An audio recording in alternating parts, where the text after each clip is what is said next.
Welcome back to the Intellectual Freedom Podcast. I'm Dr. David Hopkins, your host and guide. Sometimes your friendly antagonist, sometimes supportive, sometimes just to talk with you about what's going on in this crazy world and maybe bring some sense to it, or in the minimum, bring hopefully another perspective on things that are going on around us. And today's episode is a sort of handoff. We're moving on from my education series straight back into a book study series. And you may be asking, why the pivot? Because the more and more I see the way our world is going, I think one of the most underrated and least talked about arguments for you to is for you to sit down and old school read books is very simple, because books will, notice I said will, not might or could or possibly, books will retrain your mind to think long thoughts again.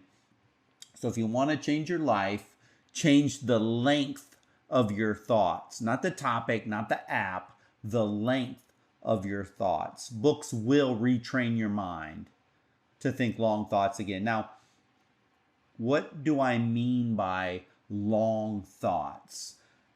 What I'm talking about here are sustained concentration, that ability to stay with a complex idea, not for just 8 little seconds or a 30-second clip, but for pages and chapters and concepts that can unfold in front of you, not short little TikTok sugar highs.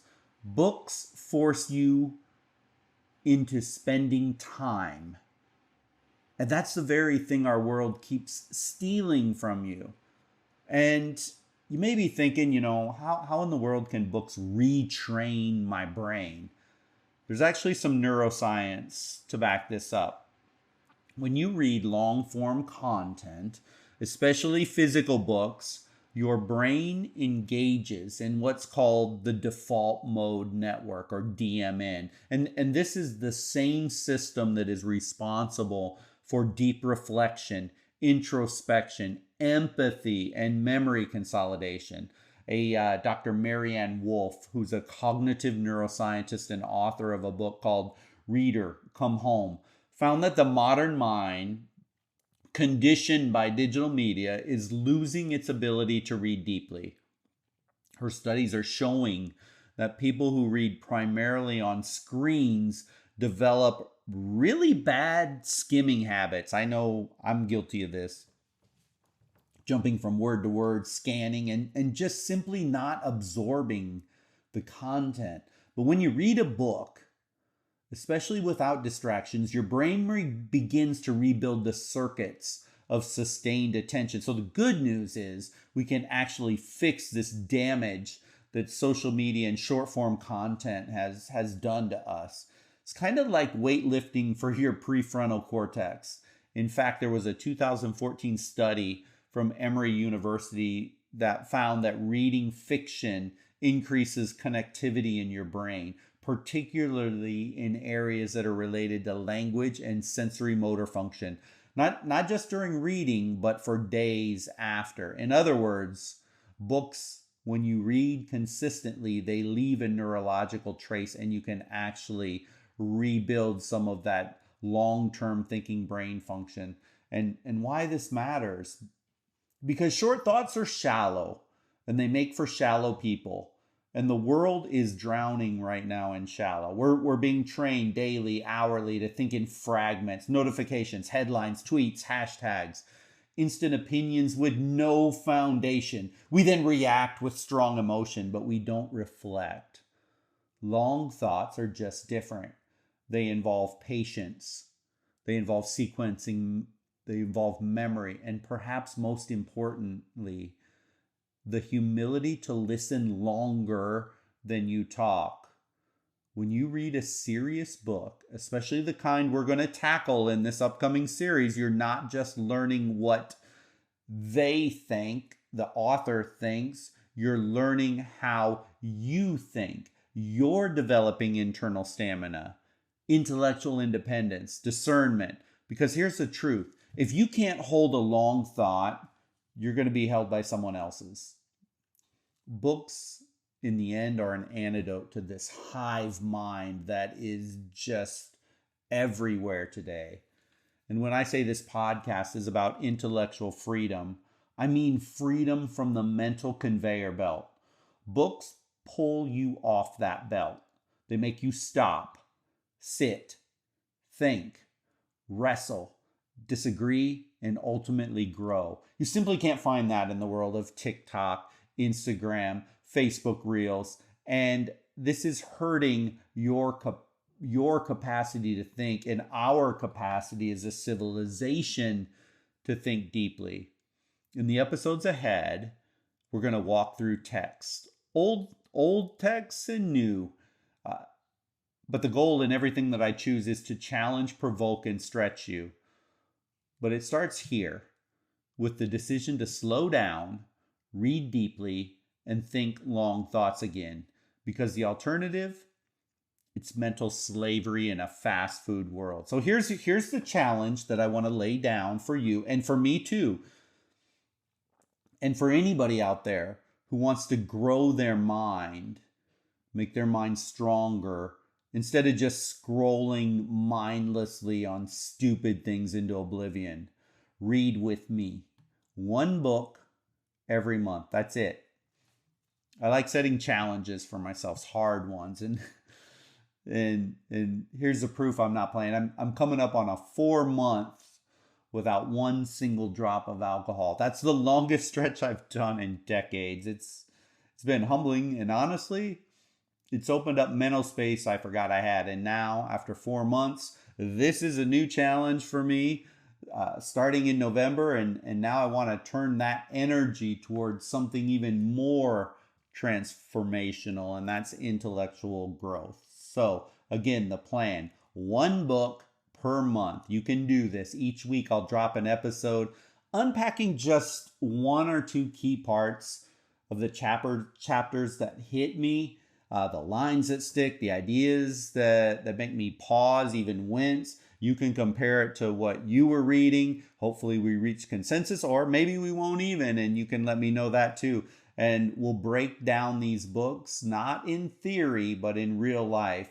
Not just what the author said, but what does this mean for how you and I live, how we think, how we perceive the world, how we show up in the world. And by the end of the month, we'll have wrestled with big ideas. And maybe if we're lucky, we're grown a little bit sharper in the end, a little more curious, a little less programmable. This is not a book club. It's kind of, I see it like a mind reset. And I'm bringing you along for my journey. And I think, as I look at prior podcasts, most of my podcasts that got a lot of the attention were book studies. So we're going to go back to it. And look, I get it. If reading the full book every month feels unrealistic, hey, no shame there. Do your best you can right along with the podcast, I promise. And the weekly episodes, they're still going to deliver practical, impactful lessons, I hope, that you can use, even if you didn't get the chapters read or the book read. But if you're up to it, if you're ready to get serious about trying to retrain your brain to think long thoughts again, then let's go. This is still education. So our transition from that series to this one, it's not really all that dramatic. We're just moving from one click. We're moving kind of a click over into real learning, critical thinking, mental clarity. And the first book we're tackling, here it is, Amusing Ourselves to Death by Neil Postman. I'm going to say that one more time. Amusing Ourselves to Death by Neil Postman. It's a brilliant takedown of how entertainment has hollowed out our public discord. What a perfect one to lead with in our book a month study here. More relevant now than ever. So if you have ever wondered how in the world did we get to this level of discourse and divide in America, Portman has a very worthy explanation. I think you're going to love it. So get your hands on it, buy it now, borrow it, steal it from your uncle's attic. I don't care how you find it, just get it. Promise, it isn't very expensive at all. I think I got mine on Amazon for $10 or so. And probably you can find it for free somewhere if you're really motivated to do so. So let's do this. One book at a time, 1 month at a time, one mind at a time. You know, the most endangered animal right now in America is probably long thoughts. All this short form content that you and I are exposed to. I don't care if it's a blog post, a TikTok video, a Reels, wherever it might be. It has us all thinking these very short thoughts. They're punchy, they're snackable, they're algorithm approved thoughts. They're not all bad, but notice what goes missing in these short things. Subtext. There's no nuance. There's no imaginative extension, the kind of connective tissue that lets an idea breathe, that you can kind of wander, that you can circle back, that you can withhold judgment, and you can kind of put pieces together to understand things deeper. See, a long thought, though, it's a very rare animal. It sort of meanders, follows strange scents, it pauses in trees, steps out into the clearing. Ultimately, you get to this spot where there's this coherent whole. That animal is endangered. And it goes extinct when the ecosystem of ideas becomes a bunch of hot takes. Short thoughts are cotton candy. Big volume, dissolves on contact. Long thoughts, the opposite. They're sort of like slow smoked brisket. You feel it, you chew it, you remember it. Oh, and don't think this phenomenon of short thinking is just a Gen Z TikToker. Oh, no. Let's face reality. Ever had that boss in your work that jumps quick to conclusions, like snap finger judgment, gets all emotional over little things, lacks the capacity to slow down, listen, think, and then decide? I bet you've had one of those. I know I have. Where do you think this quick hit, shallow thinking comes from? Even in our workplace, comes from the same place as our society. It's not pigeonholed just to silliness on your free time. This issue is big. But on the positive side, if you learn to slow down and think longer, you can separate yourself from the masses of people in the workplace. So there is huge value in having the mental muscle to think long thoughts. Technology has packaged our ideas into these algorithm-friendly bits because convenience wins. It's easy, it's simple. We're just fed stuff. That's what tech does well. It compresses things, it routes things, it optimizes things. Tools are supposed to be great servants and not our masters.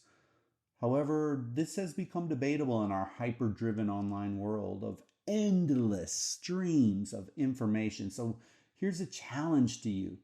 The next time you catch yourself chasing the next tiny burst of novelty, after 20 minutes of mindless scrolling and time just sort of escaped you, you know you have those moments. I have them too. I'm not here to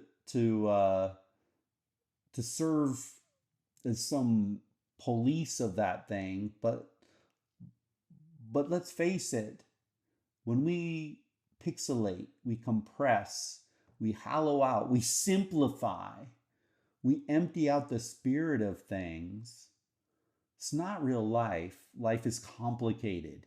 It's inconvenient. And often the most inconvenient things are the most valuable. I go back to politics. How often are we dumbing down very complex issues into 20-second sound bites? It's absurd. It's ridiculous.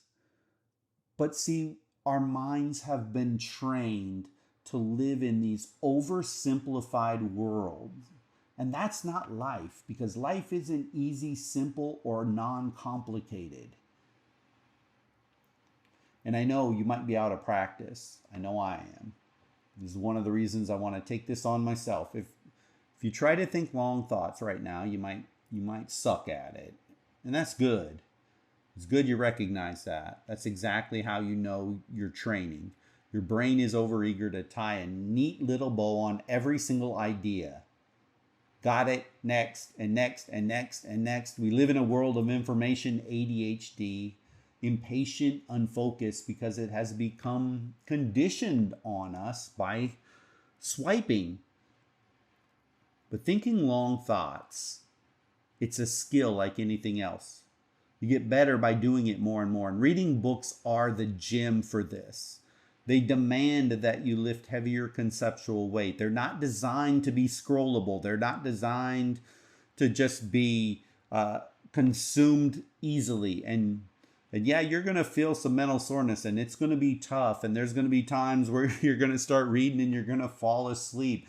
It's adaptation. Just keep going with it. Because here's the truth. Books, by their very nature, are going to invite you into longer conversations.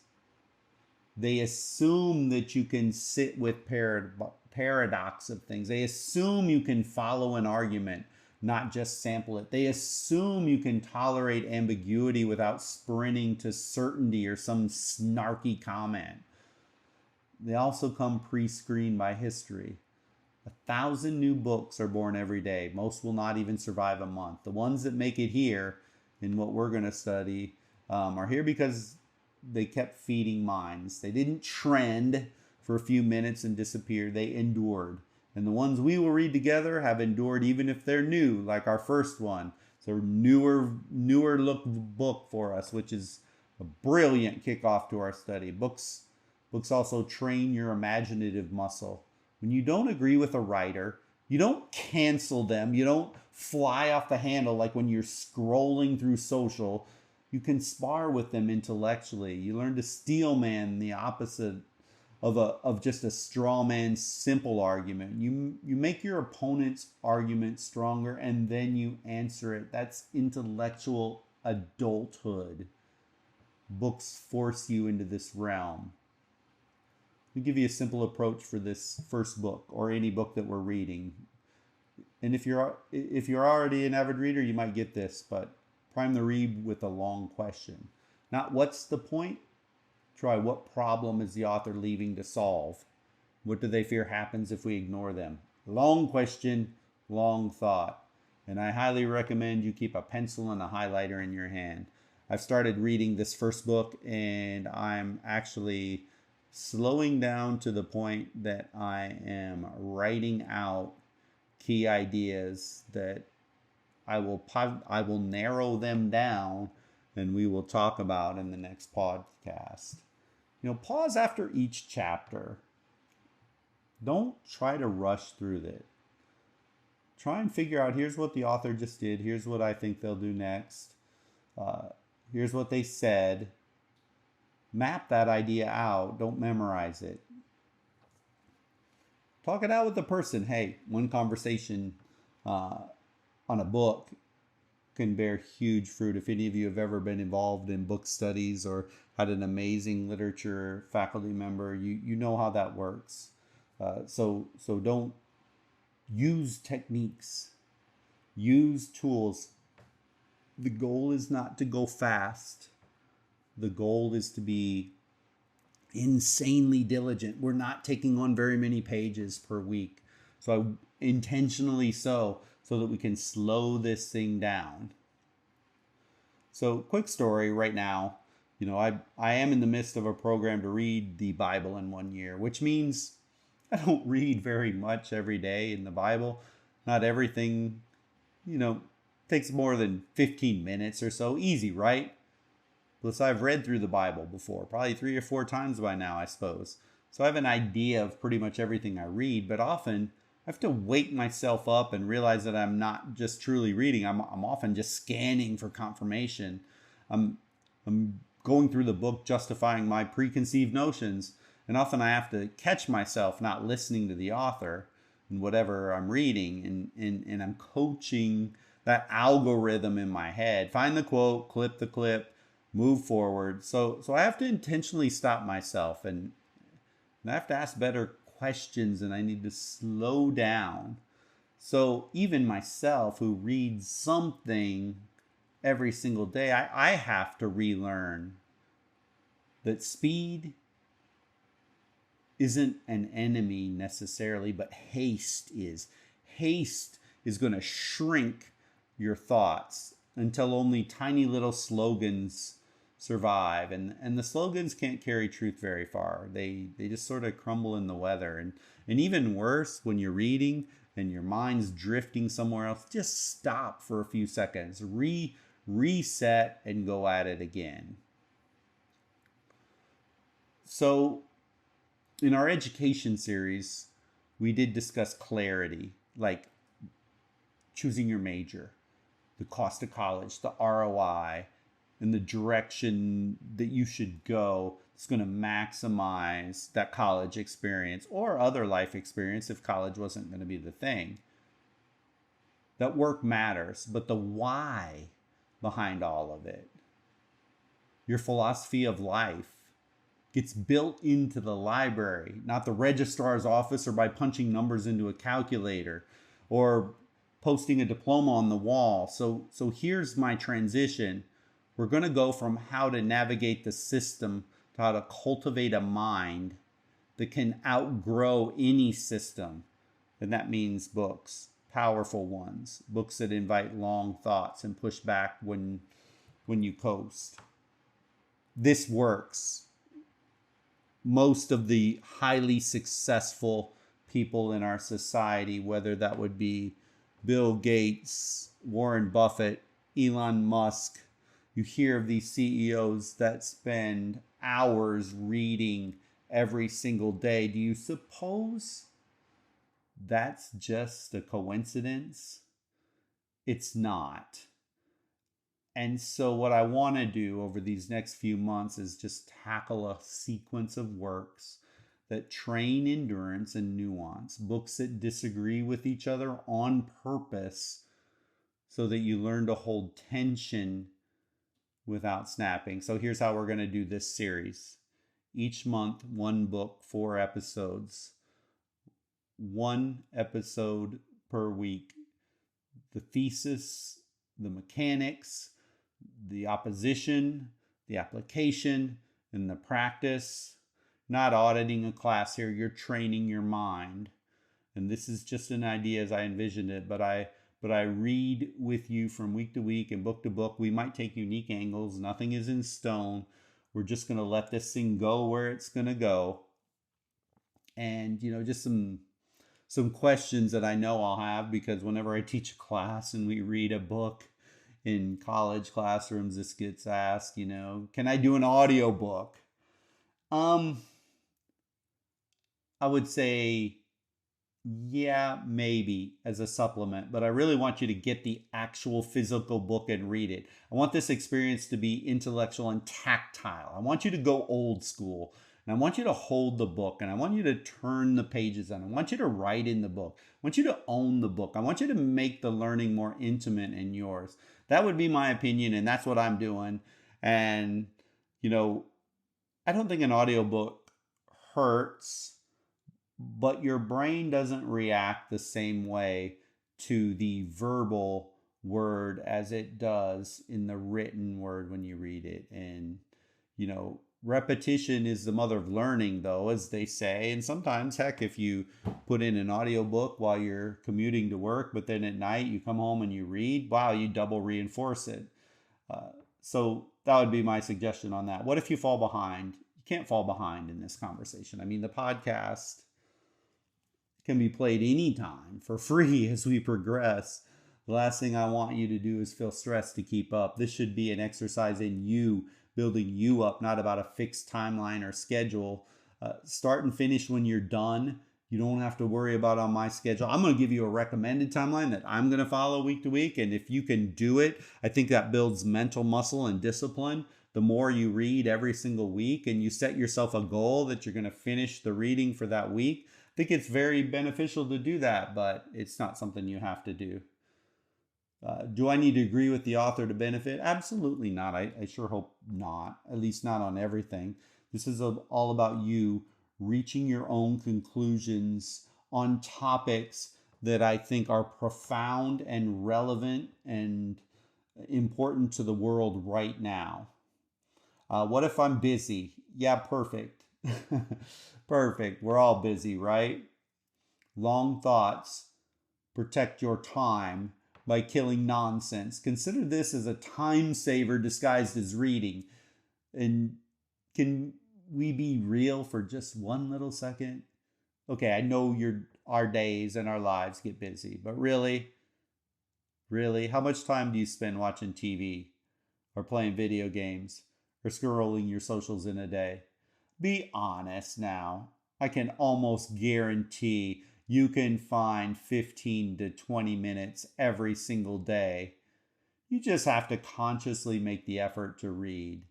And you're still going to have time for your downtime to enjoy just mindless things as well.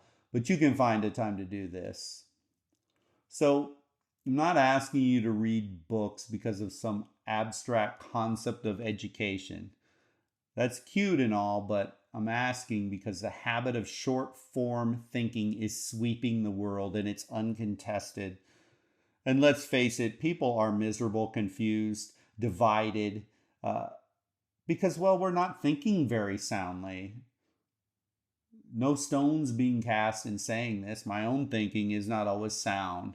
But I do know this, one of the most practical, economical, and effective ways to think better is to read. It's just a proven fact. The problem isn't that information in our world is scarce and you don't have enough of it. Heck, we are buried in bite-sized data. Non-stop, 24/7. The problem is what we are consuming is for the most part pure sugar rush. There's no substance. We're outsourcing our attention and we are superficially entertained rather than becoming intelligent and deep thinkers. And then we wonder why life feels shallow, why people are so angry and anxious riddled and divided. So we want the fruits of deep roots without planting anything. And that doesn't work. Reading books, on the other hand, is that root work. So here's the invitation. Join me. One book a month. 4 episodes per book. We'll argue, we'll laugh, we'll underline, we'll change our minds in public. We'll train the length of our thoughts. We'll expand the length of our thoughts until nuance feels normal again. We'll become the kind of people who can't be reduced to a hashtag, a camp, a tribe, a canned script, because intellectual freedom isn't about winning an online debate. It's about becoming someone who can carry a thought long enough to make meaningful, deep, profound conclusions in our personal lives, our work lives, our relationships, and just having a more holistic understanding of the world we are living in. This is important. One of the most important skills you can ever master. So, try it just 1 month. I invite others to do it with you, friends, family, or do it solo. I don't care how you do it. But how about this? Start next week. Heck, start right now. Get that book.